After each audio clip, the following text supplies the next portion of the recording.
বাংলাদেশ, যেখানে নদীর বুক চিরে বিস্তৃত জমিন আর নদীর প্রবাহ জীবন গড়ার উৎস, সেখানে বন্যা একটি ভয়াবহ কিন্তু নির্মম বাস্তবতা।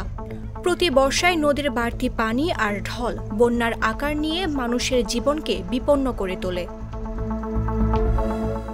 বছরের পর বছর ধরে বন্যা বাংলাদেশের মানুষের মনে রেখে গেছে ভাঙা ঘর, ক্ষতিগ্রস্ত ফসল, হারানো স্বপ্ন আর বিপদের অজস্র গল্প। বন্যার ভয়ঙ্কর স্মৃতিগুলো মানুষের জীবনের সঙ্গে অঙ্গাঅঙ্গিভাবে জড়িত। ২০২০ সালের পর দেশে বড় ধরনের বর্ষাকালীন বন্যার ঘটনা প্রকৃতপক্ষে ঘটেনি। তবে ৫ বছর পর আবারও দেখা দিয়েছে বন্যার বিপদ সংকেত।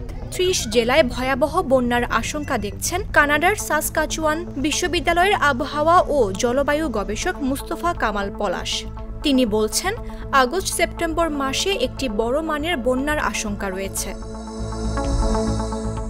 সোমবার দুপুরে সামাজিক যোগাযোগ মাধ্যম ফেসবুকে এক পোস্টে এ কথা জানান তিনি।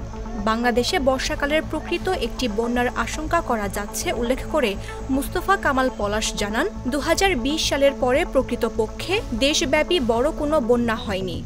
২০২২ সালে সিলেট বিভাগে ও ২০২৪ সালে চট্টগ্রাম বিভাগে যে বন্যা হয়েছিল তা ছিল ফ্ল্যাশ ফ্লাড বা পাহাড়ি ঢল। বর্ষাকালে স্বাভাবিক বন্যা বলতে বোঝানো হয় ভারতের গঙ্গা নদী অববাহিকা হয়ে বাংলাদেশের পদ্মা নদীর মধ্যে প্রবেশ করে উপকূলবর্তী জেলাগুলো প্লাবিত হওয়া। একইভাবে তিস্তা, ব্রহ্মপুত্র, যমুনা নদীর উপকূলবর্তী জেলাগুলোর বিস্তীর্ণ এলাকা প্লাবিত হওয়া। আশঙ্কা করা যাচ্ছে ২০২০ সালের পর ২০২৫ সালে পদ্মা, তিস্তা, ব্রহ্মপুত্র ও যমুনা নদীর তীরবর্তী ২০ থেকে ৩০টি জেলা বন্যার পানিতে প্লাবিত হওয়ার। তিনি জানান, সম্ভাব্য এই বন্যাটি আগস্ট মাসের ১৫ তারিখের পর থেকে সেপ্টেম্বর মাসের ১০ তারিখের মধ্যে পদ্মা, যমুনা, তিস্তা নদী ও ব্রহ্মপুত্র নদের তীরবর্তী জেলাগুলোর উপর দিয়ে অতিক্রমের আশঙ্কা করা যাচ্ছে। পোস্টের শেষে পূর্বাভাসটি ভুল প্রমাণিত হওয়ার জন্য প্রার্থনা করেন এই আবহাওয়াবিদ।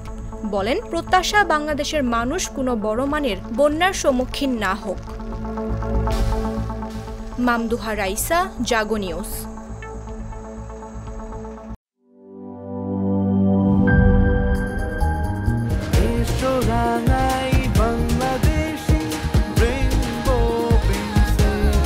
রেইনবো পেইন্টস, ছড়াও জীবনের রং।